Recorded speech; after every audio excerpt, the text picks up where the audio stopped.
Awards has now arrived. Okay, so Cantona's on the stage. Rivaldo's revealing who's about to win it. We've got Anthony and Rashford in the crowd. Rashford wins it. There we go. We've got a Ballon d'Or winner as a Manchester United player. It's been years since a Man United player has been nominated for Ballon d'Or. Look at Cantona embracing Marcus Rashford. And we've done it. We've done it as a collective. He better mention me. Am I in the crowd? Where's my acknowledgement? I want to be acknowledged. Please, pan the camera over to me. Marcus Rashford. He actually had a really good season under his first year under my man. There I go. There I go.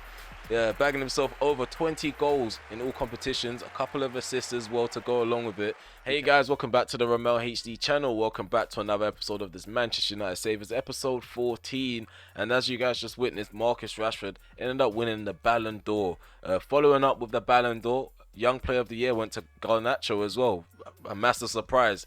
First year under my management, we've got two players in contention for the highest awards in their field.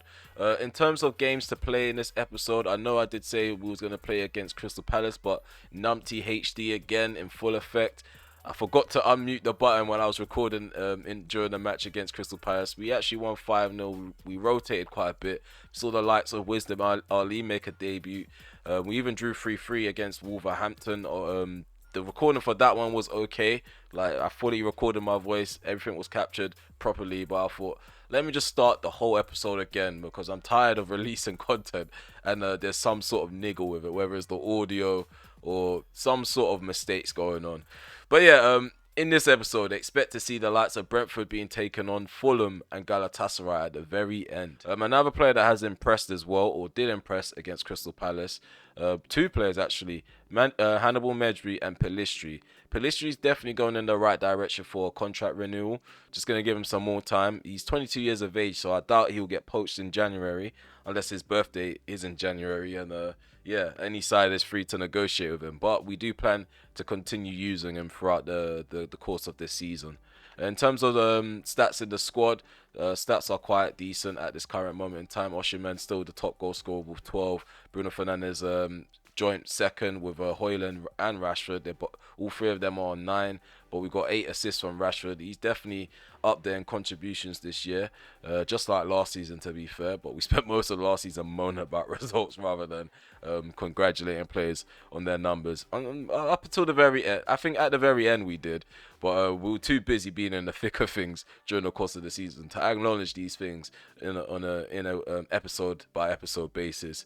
In terms of top goal scorer in the Premier League, we have Heung-min Son at the very top. Actually, he's joint. Again, we have a joint top goal scorer. Jota is on 9 as well as Son. We have Rashford and Haaland on 8, and Bruno Fernandes, or Bruno Penandes as you guys may call him, he's on 7. Actually, to get 6 out of 6, but we ended up getting 2 out of 6. So we dropped 4 points altogether, which is quite disappointing. I want to start this episode off with a positive result. We're going to be playing against Brentford, but this is how the table looks because of those drop points. We're only 3 points ahead of Tottenham Hotspur and only 4 points ahead of Liverpool. So the title race is back wide open. We're still unbeaten, but them draws have definitely given Spurs and Liverpool some leeway in the title race to actually maybe turn things around a bit. So we can't afford we can't afford to drop any more points from here on out. Maybe up until January, and then we can reassess the situation, reevaluate the situation. But so far, we've been playing really well in the league. Group A, we have Manchester United at the top, very top, with 12 points, qualified for the knockout phase. Victoria Plzen has 4 points on the table. They're level on points with Galatasaray. Not too sure if it's because of head-to-head why Victoria Plzen is ahead. Probably not, because Galatasaray beat them as well.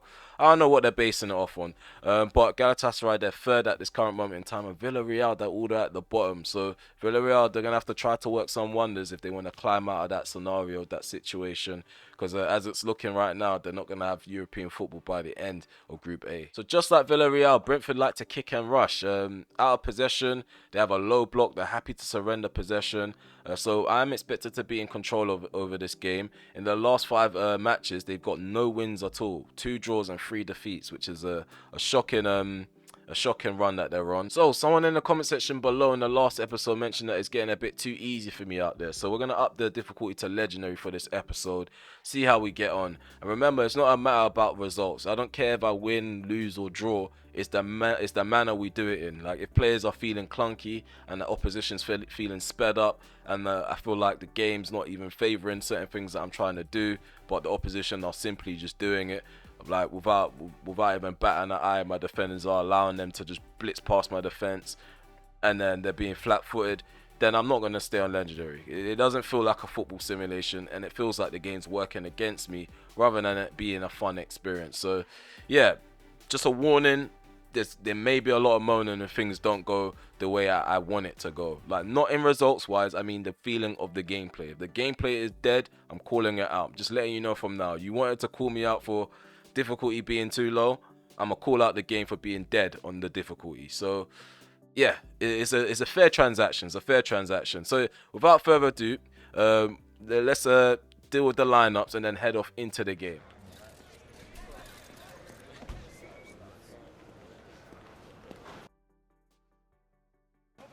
Okay, so we're live from Old Trafford. We've gotten this game kicked off. We're attacking to the right. Brentford are attacking to the left. As you've seen in the menu, we've dropped points, so the deficit is now dropped down to 3 ahead of Tottenham Hotspur. If we want to maintain our spot at the top, we just have to keep our foot on the next of sides that are in front of us, and Brentford is certainly one of them sides.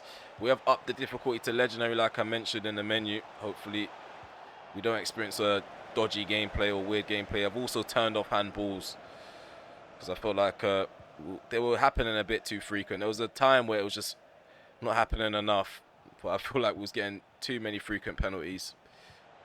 Hopefully, oh no, hopefully we don't have to rely on penalties to win games going forward. We can actually just get goals from open play. Well done, Bruno. Gets the ball back for us. Zaire Emery is ball in behind for Osherman.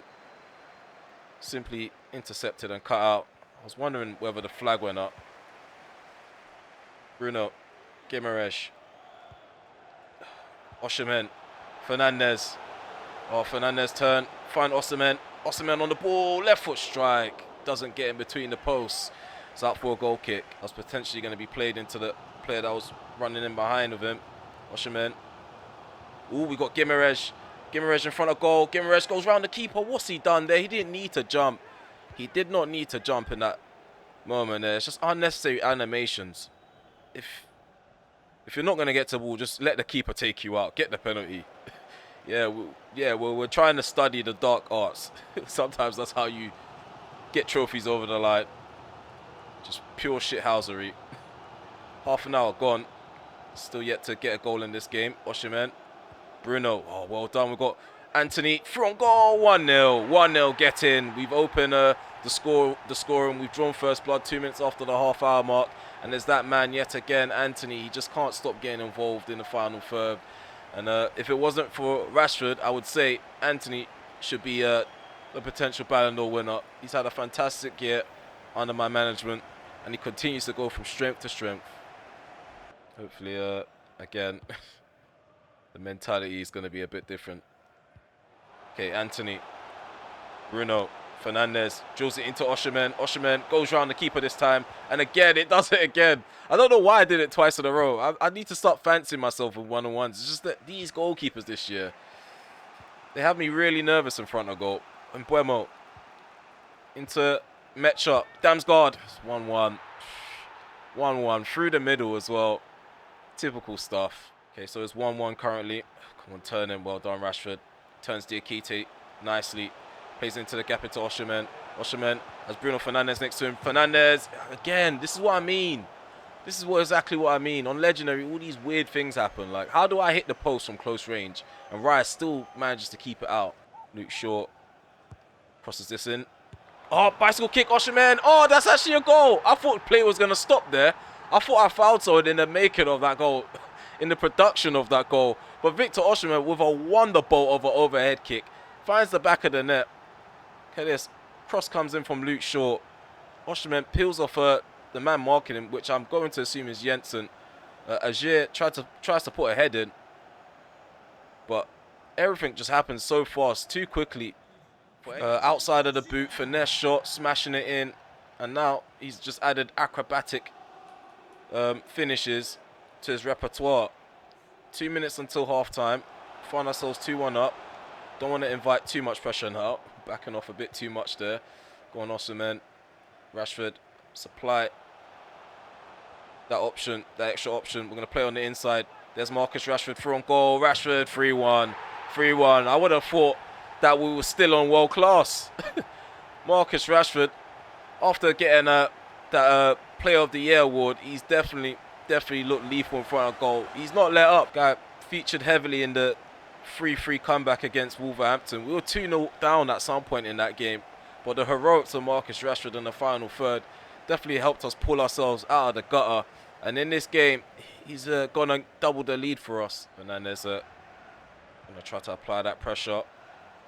They slip a ball into Wissa. Decent challenge there from Tapsuba. How does Wissa recover the ball? Oh, this is just ridiculous now. This is ridiculous gameplay. It's just ridiculous gameplay, guys. Oh, my goodness me. We survived that, fortunately. There's Bruno Fernandes. Anthony. Osimhen. He's got a Pinnock in front of him. Going to play it to his left. Rashford. Osimhen turns. Osimhen, right foot strike over the bar, it goes. Okay, so we're lacking a bit of energy from Zaire Emery in the midfield, so we're going to sub him off. Same with Luke Shaw. Malas is on, and so is Kobe Mainu. Buemo. Mbumo. Crosses it in. Header from Calimundo. Well done. What? Calimuendo. Sorry, not Mundo. But it was a nice save from Bayern there. Close range. Didn't get that last season from any of my goalkeepers. Ooh, Rashford. Try to slip in Osimhen. And come on, we've got 5 minutes to go. We have a breakaway on the cards here. Anthony slipped in behind by Osimhen. Anthony, right foot strike across the keeper. David Raya again pulls off another spectacular save. Any other keeper, I see that going across them and beating them. Swings this one in. Go on, Tapsuba. Get ahead on that. 4-1. Edmund Tapsuba gets his reward for his fine defending throughout this match. And he's definitely been a rock at the back since his arrival last season in January. Calimuendo heads it down into Jensen. Mecha bursting forward. Well done, Sandro Martinez. Oh, he loses the ball instantly. Mecha goes with the long shot. Bayern there makes a late save.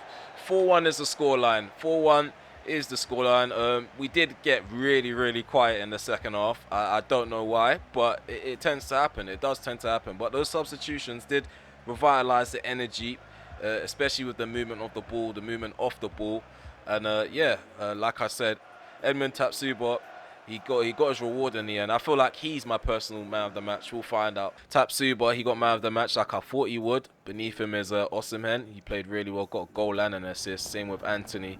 Got an assist from Bruno Fernandes and a goal from Rashford, an assist from Luke Shaw. Martinez was a rock at the back. Zaire Emery was decent in the midfield before we pulled him off. Mainu didn't have much of an influence in the midfield, which is quite unfortunate. Maybe I need to give him a bit more time because a 5.9 isn't going to help him with his development. Because their form, it does slow down the pace of the way that they reach their potential. They continuously play bad in the save. Okay, so the international break has just passed. We've got a game coming up next against Fulham. We're not going to go straight into it. We're going to talk a bit about the third choice striker situation, because some of you guys in the comment section below believe Martial, he shouldn't be in the team anymore. He shouldn't be a third choice striker. Then who should? I've actually picked out one player that I've actually kept an eye on from our future world-class prospect assignment that we set for the global transfer network. I don't know. I think that's what it's called. But Juan Montero, his overall is 73. He's 18 years of age. The Chilean stands at 6'1". He's got 4-star skill moves, 3-star weak foot. The only thing that puts me off is the fact that he's going to be quite similar to Martial. defensive work rate is still on low, and his attacking work rate is medium. He's kind of a mini Martial, if I'm honest with you, just by looking at that. However, we're not going to only try to gauge him on those standout attributes alone. We're going to also take a look at his acceleration. For his height, it's quite good, 76, sprint speed 88. He's also got good balance, 78, good agility, 80. Stamina's quite decent. Stamina doesn't really matter for my number 9, even though they do press quite a lot in my system. Finishing, that definitely stands out for me, 80, and he's only 18 years of age. So yeah, if we want to be on top in Europe and remain there, we need to start poaching other players from other clubs before they become world beaters, before their price tag inflates even more. And Jose Herrera, we've already mentioned him before. We're always going to keep a close eye on players like this. We can't go in for him because we spent a lot of that 133 million on Osimhen, so we won't have enough to breach his release clause in January. But hopefully, by the time we get to the summer, his overall won't shoot up too much, and neither does his price. In terms of Unai Simon, I know some of you guys have been asking me to keep mainly a close eye on Cobble, but we also need to focus on Unai Simon because he's also a good candidate for being in between the sticks. He's got good playing styles such as footwork and cross claimer. As you guys already know, I need a keeper that can command the area. He's standing at 6'3". I'm not too sure if that's much taller than Onana or Bayern there, but we do need someone with a big presence in between the sticks because, yeah, too many times I've seen my goalkeeper flap out crosses and it's not on. It's just not on. So we're going to check. Tottenham Hotspur, they played Bournemouth, they won 2-1. So Tottenham, they're going to have a few run of games that are quite simple for them, so we can't afford to slip up. I won't say Fulham are an easy team. They're 17th. They are doing badly, but remember, we're legendary, so who knows? They may try to turn up against us. We're going to check on these reports off camera. But yeah, we're about to head off into the next game, so without further ado, let's try to get 3 points in the bag and restore the 3-point gap between us and Tottenham Hotspur. Given to us, decision gone our way for a handball. Anthony. Guimaraes. Ooh, got Osimhen on the ball. Come on, play it into Guimaraes. He still gets the ball either way. Casemiro. Anthony flicks it on into Frimpong, and we've wasted possession. Oh, we got the ball. Anthony, left foot strike is blocked by Fernandes. Alexis Vega. Reed. Back into Vega. Fulham, can they make us pay? Are they going to punish us? Nope. Varane arriving. Back into his position. Just in time to make an intervention. We end up losing the ball with Osimhen. Arezzo. Iwobi back into Arezzo. Oh, well done, Lisandro Martinez. Really alert to the ball potentially being slipped in behind. Anthony switches play. Is Rashford onside? Yes, he is. Rashford gets the ball under control. Plays a nice cross into Osimhen. Right on the head of the Nigerian nightmare. In front of goal. This guy, he just can't be stopped. Who is going to stop this front three? Who is going to be the side to stop Anthony, Osimhen, and Rashford? Because right now, we're on fire, man. We're on fire. We look like we're going to punish any side on the break. And whenever you allow him to have that much time and space to get a free header and the keeper doesn't apply any pressure, just know that there's a big opportunity for us to take the lead. And we've taken that opportunity. Still a task at hand. Iwobi bursts into the box. Iwobi, crosses it. There's Bassi outside of the box. What's Bassi going to do? Gives it to Alexis Vega. Oh, no, Arezzo gets a shot off at the near post. We didn't get enough men back in time, and we didn't get enough people trying to press and trying to close players down. We gave Arezzo too much time and space on the inside, and Alexis Vega grabbed an assist after that. Well done, Martinez. Casemiro did well to contain him a bit. Guimaraes into Rashford. We want to go central.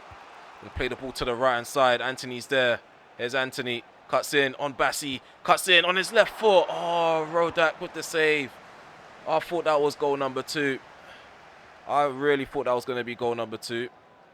And up the other end, Fulham going to get a shot off themselves. Here's Arezzo. Well done. A lot of pressure applied, and chasing and hunting him down. Fernandes, Guimaraes plays it over the top. Is Osimhen going to get to it? No, he's not. Tosin gets it away. And Lukic heads it down into Reed. Yeah, and no luck with the through ball pass. Come on, Lukic. Too much time and space to pick out a pass. Castagna. Oh, ball into Harrison Reed. Good save there from Bayern there. There's a Gimarej. Plays the ball to his left. Rashford. Come on. Go on, Rashford. Go on. Go on. Oh, Bassi gets it away. Palhinha with the follow-up. Osimhen.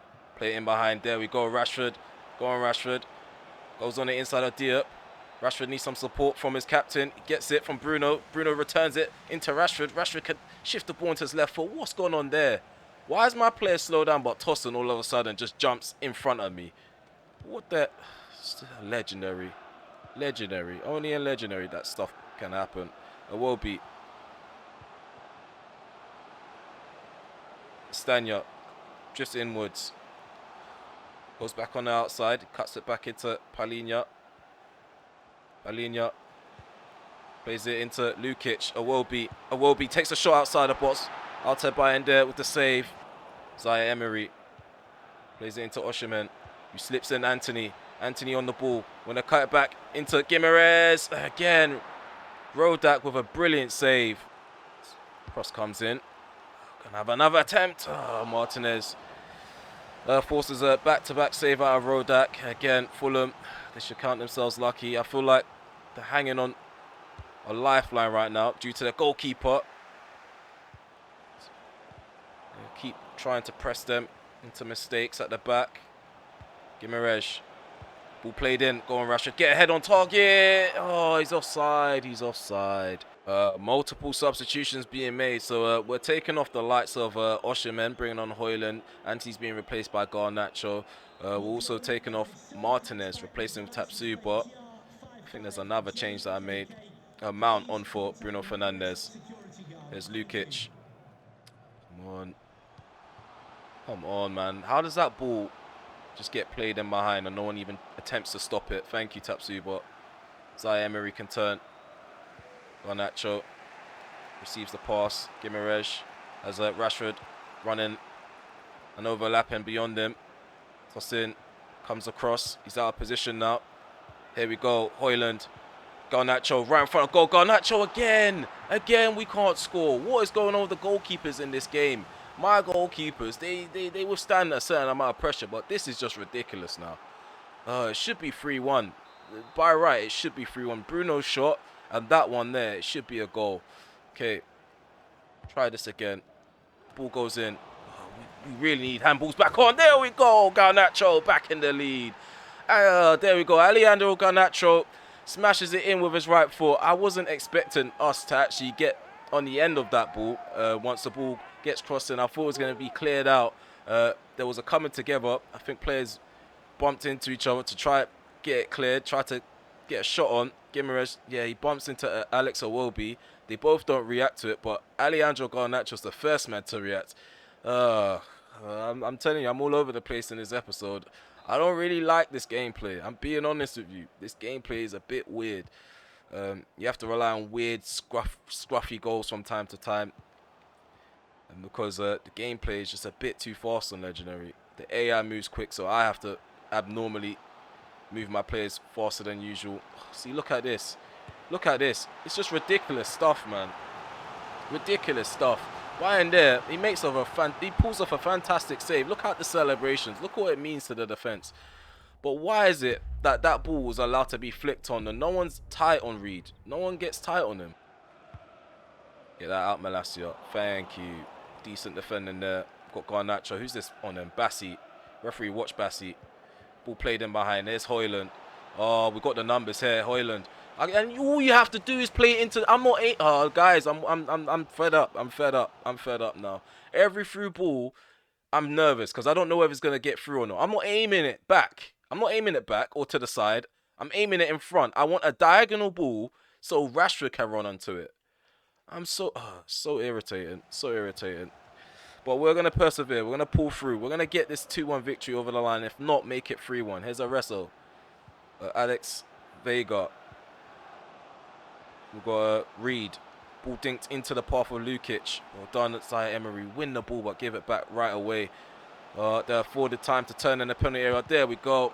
Shot gets off. Decent blocking from Varane. Bayern there pulls off a save. Luckily, there was no Fulham striker waiting to pounce on that rebound. And I've not enjoyed the gameplay in this match. I've not enjoyed the style of play from our players. 6 minutes. 6 minutes added on. This referee's having a laugh. What's going on here? Adama Traore. Reed. Look at that, man. So, like, why does Frimpong not notice that there's a man free? Like, why do I have to do everything? Like, I can't control everyone. The AI should defend with me. I shouldn't have to switch to everyone to mark players out of the game. Come on, let's go. Let's hit them at the other end. Højlund. No. No, not Mount. Højlund. Guy, you guys are going to complain about all the moaning, but come on, man. I'm asking certain things to be done, and they're just completely ignoring it. We won 2-1. A really scruffy, scrappy goal. Got us over the line in the end. I don't enjoy this. I don't enjoy this at all. We're gonna continue with legendary. We're gonna continue into the next game. I doubt we're gonna enjoy the gameplay, but we're gonna persevere. Garnacho again off the bench, actually performing wonders and heroics, being in the right place at the right time. Okay, we're in the menu now after that win against Fulham. I must say that was a struggle and a half, and all of my players that were involved in that game are pretty much tired at the end of it. We've got a game coming up next against Galatasaray, so we really need people to be available at this current moment in time. I don't want Galatasaray to take advantage over the poor fitness in the squad and yeah, cause us to drop any points. I know the knockout phase is pretty much confirmed for us, but I don't want my players to let the heads drop and become complacent during the course of this campaign. We want to continue to win games. These are the new players that we've added to the academy. Darren Murray, he's a centre-back. His overall is 58. We have another centre-back called Reggie Slater, 62 rated, 17 years of age. Also, we have Peter Baldwin, 16 years of age, overall 61, potential between 71 and 94. I feel like he's going to become good in the future. Jamie Traynor, Irish right back, 57 rated. He can play either flank. He's currently rated, I think I said 57 already, but his potential 66 to 88. And then we have Craig McBride. So we're currently trying to transform him into a CDM. I feel like as a right back, he doesn't have the pace to get up and down quick enough for me. And I know being a CDM, he will need his defensive attributes to be up. So either way, he's going to have some work to do once we turn him into a CDM. I'm not going to assume that his overall is going to jump up. I just feel like it's going to be easier to work on him as a CDM than a fullback because there's a lot more to do, especially with agility. A CDM doesn't have to be agile. As long as they can get up and down, they got a range of passes that they've got in their locker. The stamina is decent, and yeah, I think that's calm, but a fullback I'll need his agility to be high. And yeah, there's a lot of things as a right back that we would have to focus on. We would have to focus on his defensive ability, his physical attributes, getting up and down the pitch, and including his vision. Because sometimes I like to play the ball on the inside, and yeah, with the CDM, like I said, there's just a very few things to focus on. Just his ball winning, his intelligence, and his vision, and that's about it. So, yeah, and I feel like we've got too many fullbacks anyway in contention. Yeah, we've got Galatasaray coming up next. We just about beat them 4-3 the last time we played them. A lot of booky stuff happened on camera. Hopefully, my goalkeeper doesn't give them opportunities to score again. Yeah, they do have a good side. They're not a side that we should expect to rock up and beat every time we play them. But the quality of the players in my squad, the amount of chances we had, the amount of chances we create, I am expecting to get over the line. As you can see, the top goal scorer currently is Holocek. We need to keep an eye on him. And Actor Koglu. One thing I noticed on Legendary, I tend to rotate a lot less because of how difficult I find it keeping up with the pace of the opposition. But we are going to try to rotate, and because we have qualified for the knockout phase, I feel like the likes of Hannibal should be getting more game time. Pelistri's on the bench, so he could potentially come on. Garnacho's actually going to start in this one as well, resting Rashford completely. He's nowhere near the team sheet, and yeah, I feel like this should definitely be a strong enough side to get over the line. The last time we played them, they almost made me rage. fully rage. There was a lot of weird things happening with my goalkeeper. Onana, he's not going to be in between the sticks, so hopefully we get a respectable performance from Bayern there. As you guys can see, this is going to be the side that I'm putting my trust in to get this over the line. So Zaha, to Goglu, back into Zaha. Zaha with the low-driven shot. Bayern there is forced to make a save early on. He's quite frustrated with himself, Zaha. Just one last look at that. He gets low really quick. Strong left hand to it. Play down the line. Garnacho. Ooh, poor challenge by Wilfried Zaha. Yellow card shown to him against his former club. Just lashing out there. Returns it to Zaire Emery. Zaire Emery looking like he was about to burst into that space there. It's all closed off by the defender. That to Goglu. To Icardi. De La Cruz. Plays it centrally into Wilfried Zaha. Icardi. He's getting himself involved. Zaha. Ball rolls. Takes a shot. Right at the defender. Lissandro Martinez. And up the other end. Maybe we can hit them on the break now. Højlund. Haven't got the ball under control with him properly. Oh. The centre's just opened up for us. Oh. Højlund skips past another player. And there's a simple pass into Hannibal. He just doesn't complete it. Frustrating. Really frustrating. Here's Icardi. Tapsuba. He might get pulled back for that challenge. Oh, there's a ball into Zaha. Nice save there by Bayern there. Called into action again. Zaniolo takes a shot. Zaniolo loops this over the keeper's head. Well done, Bayern there. I swear to you. Bayern there. I swear to you. That contract would have got ripped up. That contract would have got ripped up. I'm telling you now. If that went over your head, Bayern there, oh, we would have had words. And Onana would have been back in goal. De La Cruz. Zaha just believes in himself too much. He literally thought he could walk into me and through me. Right now, I'm just getting peppered. Legendary is just ridiculous at this current moment in time. You can't breathe at all. As soon as you turn out, someone's on you, and all your players are flat-footed. Bruno's tracking back for Delo. Delo just takes so long to get back into position. So long to get back to the man he's marking. Bayern there forced to make a save from a long-range shot from Galatasaray. Come on. I think I rotated a bit too much. Should be able to rotate though. It's quite irritating. There's Zaha. God, Galatasaray is just an irritating team to play against. No, forget this, man. Forget this. I'm hitting them on the break. They're irritating me. They're getting under my skin. Like, they've got... Oh, come on, man. You're just spamming now. All of this is just spamming. They've got a bunch of street ballers, yeah. That's what it seems like. They've got a bunch of Volta players, yeah, doing these little feints, these strafe dribbles. I can't get near the ball. It's ridiculous. Every pass I do, or any time I try to play a ball in a gap, they just read it automatically. And my players just don't know how to play within a line, like within a defensive line. Like, why is it that the fullbacks are never in line with the centre-backs? They're playing everyone on side. They're working against us. Here's Hannibal. Oh, there's a ball played in behind. Højlund. Top bins. He doesn't go top bins, but he hits the back of the net. 1-0. We finally take the lead against the runner play. On the break. Rasmus Højlund, his first start in ages. Osimhen, he's definitely knocked him out of the starting 11, taking him out of the contention, but maybe after a couple of starts, a couple of cameos off the bench, scoring goals, maybe there's a selection dilemma to think about. 1-0 to us, not 1-0 to the good. We're definitely being pressured under the cosh, however you want to describe it, but against the runner play, like I said, Højlund managed to bag himself a goal. I'm not enjoying the gameplay. I'm being dead honest with you lot. I don't know what you want from my content, but I'm just all you're gonna get is honesty. I'm just being as honest as I can be while I'm recording. Legendary is not it.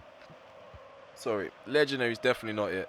So second half is underway. Galatasaray, they're attacking to the left now. We're attacking to the right. Can we survive the onslaught that we went through in the first half? If it does so happen to come back around, why is Hannibal not pressing? Why is he marking? I'm pressing R1 and he's marking. That's a Goglu. Come on, put a challenge in. Thank you, Luke Shaw. This is what we need, man. We need more candidates like Luke Shaw. Just throwing in challenges. Back to Goglu. Ball cut back into Torreira. Togoglu. Van Arnholt. Put in a challenge. Keep the onshore. Get a goal kick. Thank you. Things are starting to turn around. Our fortune's turning around. We'll take these little victories. We're going to have to take these little victories bit by bit. 57 minutes on the clock. We're 1-0 up only.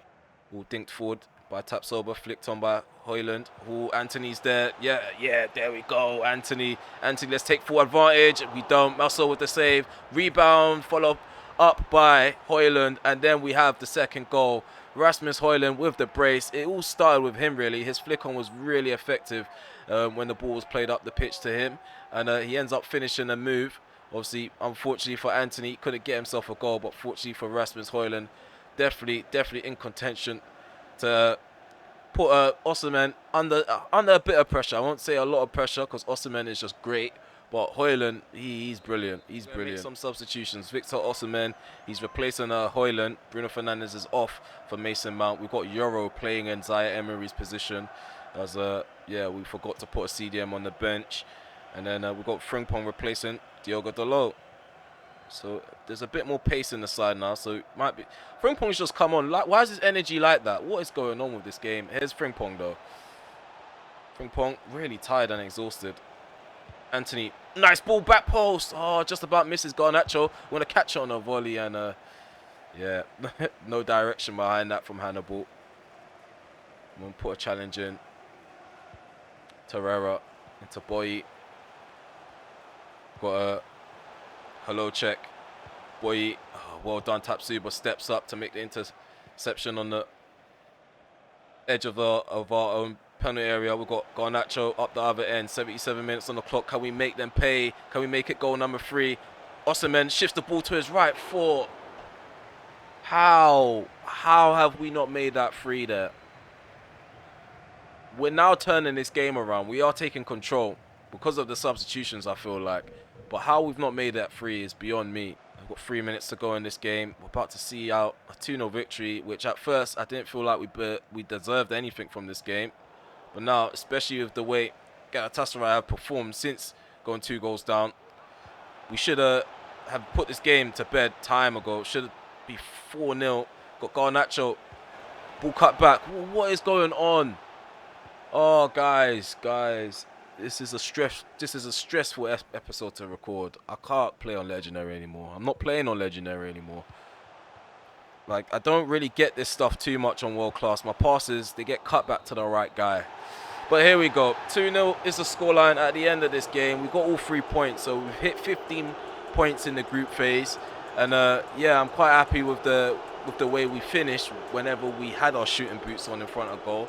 There were certain moments where we could have put this game to bed, made it 3-0, 4-0, which is very disappointing. It's typical stuff. Episode by episode, we have a few chances where we feel like we should have buried it, but we don't.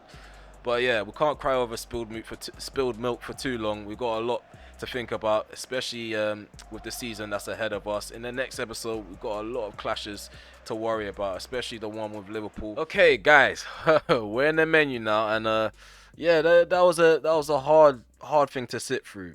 I kind of got used to World Class and normal gameplay that makes sense. But this episode was really hard to sit through. Let me know in the comment section below, was this a hard watch as well? Was I complaining too much? And if that's the case, I mean, yeah, we already know the solution to that. We're going to go back to World Class and make things difficult, like up the sliders a bit, make things worse for my players in terms of the shot error and passing error and stuff like that. But yeah, we're not going back to Legendary until further notice, because there was a patch that was released. I just don't know if it's done anything. It said stabilize the gameplay a bit, but I don't feel anything is stable. Goalkeepers still diving prematurely, especially on Legendary. Shots, yeah, they just get fired at you at a rapid rate on Legendary.